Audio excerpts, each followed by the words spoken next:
Arriva il Natale anche in città. Stamani, nell'ambito delle iniziative natalizie in Piazza Stazione, è stato esposto un albero di Natale, un maestoso Abies Nord Magnana, alto 10 metri.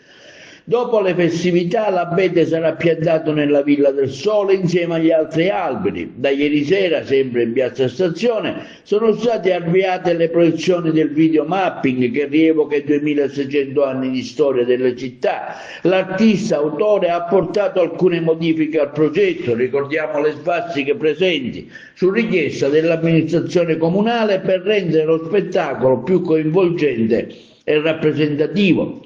Il videomapping continuerà ad animare il centro cittadino ogni venerdì e domenica dalle 18 alle 21 fino al prossimo 29 dicembre. Nel frattempo il comune a breve installerà a proprie spese le tradizionali luminarie natalizie che lamenteranno ancora di più l'atmosfera festiva in città nelle vie principali. Il comune invita altresì i cittadini e turisti a vivere la magia del Natale tra tradizione, innovazione e bellezza, rendendo omaggio alla storia e alla cultura della città in un contesto di feste e di condivisione. Anche quest'anno Agrigento ha il suo albero di Natale.